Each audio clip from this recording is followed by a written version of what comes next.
발냄새는 단순한 위생 문제를 넘어서 체질과 계절, 환경에 따라 달라질 수 있습니다. 오늘은 발냄새의 원인과 해결책에 대해 깊이 있게 알아보겠습니다. 건강한 젊음으로 가는 체크메이트, 건강책입니다. 먼저 계절별 발냄새의 원인과 해결책을 살펴보겠습니다. 첫째, 봄철 발냄새입니다. 봄은 날씨가 점점 따뜻해지면서 땀 분비가 늘어나는 시기입니다. 특히 갑작스러운 기온 상승에 체온 조절이 잘 되지 않으면 땀이 더 많이 납니다. 겨울철에 덜 말라있던 신발이나 양말을 그대로 사용하는 경우 세균이 남아있을 수 있습니다. 이런 잔존 세균이 봄철 땀과 만나면서 냄새가 심해질 수 있습니다. 봄에는 신발과 양말을 환기시키는 것이 중요합니다. 겨울 동안 사용했던 신발은 햇볕에 충분히 말려야 합니다. 신발 안에 베이킹소다나 활성탄 탈취제를 넣으면 습기와 냄새 제거에 도움이 됩니다. 양말은 면이나 땀 흡수가 잘 되는 기능성 소재를 선택해야 합니다. 발을 씻을 때는 각질 제거도 함께 해주는 것이 좋습니다. 둘째,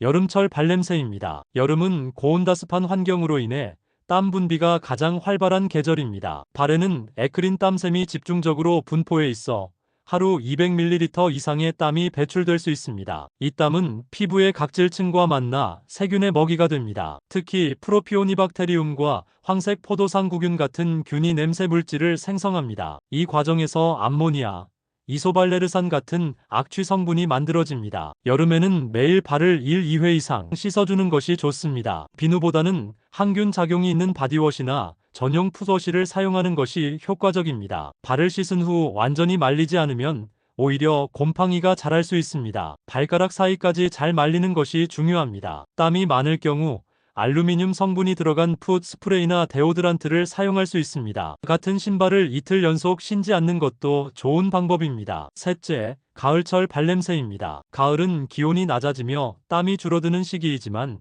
발냄새가 완전히 사라지지는 않습니다. 기온이 불안정해 낮에는 더운데 밤에는 추워지는 탓에 발의 땀 배출이 일정하지 않습니다. 이때 땀이 말라붙은 각질과 함께 냄새가 지속되기 쉬운 환경이 됩니다. 또한 가을철에는 부츠나 두꺼운 신발을 다시 신기 시작해 통풍이 나빠질 수 있습니다. 가을에는 여름 내 쌓인 각질과 땀 찌꺼기를 제거해주는 것이 필요합니다. 주 12회 정도 풋 스크럽이나 각질 제거제를 사용하는 것이 좋습니다. 환절기에는 면역력이 떨어지기 쉬우므로 무좀 예방을 위해 항균 파우더를 사용하는 것이 좋습니다. 부츠나 두꺼운 신발을 신기 전에는 신발 속이 충분히 건조되었는지 확인해야 합니다. 넷째, 겨울철 발냄새입니다. 겨울에는 땀이 덜 난다고 생각할 수 있지만 실내 난방으로 인해 발이 습해지기 쉽습니다. 두꺼운 양말과 방한화는 발의 공기순환을 막아 습도를 높입니다. 특히 겨울에는 발을 자주 씻지 않는 습관이 생기기 쉬워 위생관리가 소홀해질 수 있습니다. 이로 인해 세균이 축적되면서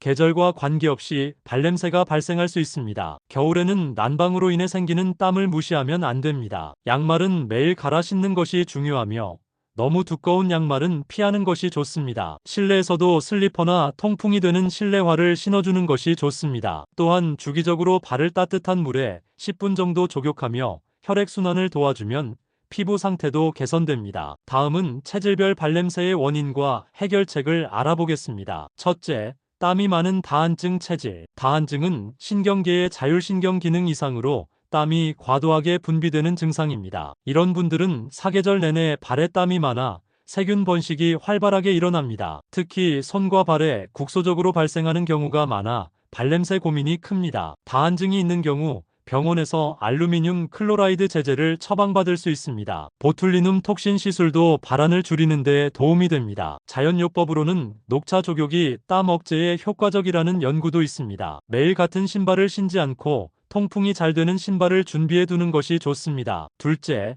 신장이나 간 기능이 약한 체질. 신장과 간은 체내 노폐물을 배출하는 중요한 장기입니다. 이 기능이 약하면 독소가 피부로 배출되며 땀에서 특이한 냄새가 날 수 있습니다. 한의학적으로는 체내 열이 많거나 스별 체질일 경우 발냄새가 심해질 수 있다고 봅니다. 이런 경우에는 근본적으로는 식습관을 개선하는 것이 중요합니다. 지방과 단백질 위주의 식단보다는 채소와 수분 섭취를 늘려야 합니다. 비타민 B군과 유산균이 풍부한 음식도 도움이 됩니다. 한방에서는 오미자, 복령, 황기 등이 체내 독소 배출에 도움이 된다고 알려져 있습니다. 병원 진료를 병행하며 전신 건강을 먼저 챙기는 것이 우선입니다. 셋째, 면역력이 약한 체질. 피부 장벽이 약해지면 세균이나 곰팡이에 쉽게 감염될 수 있습니다. 특히 무좀균인 피부사상균은 발냄새의 직접적인 원인이 되기도 합니다. 이런 체질은 발 피부의 균형이 깨지기 쉬워 악취가 쉽게 생깁니다. 이 경우 가장 중요한 것은 발 피부의 보호막을 강화하는 것입니다. 보습제를 발에 바르는 습관이 필요하며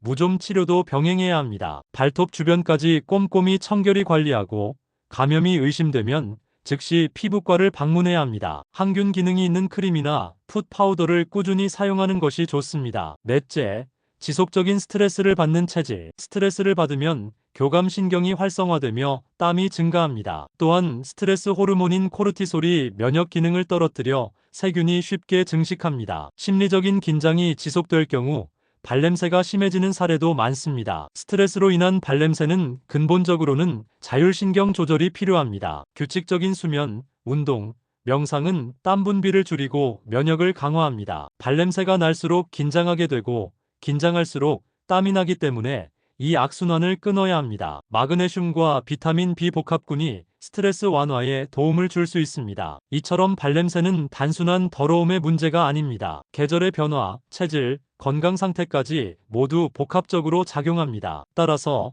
자신의 계절 환경과 체질에 맞춘 관리가 중요합니다. 오늘 알려드린 방법으로 자신에게 맞는 해결책을 찾아보시기 바랍니다. 젊음과 건강을 지키는 채널 건강책 시청해주셔서 감사합니다.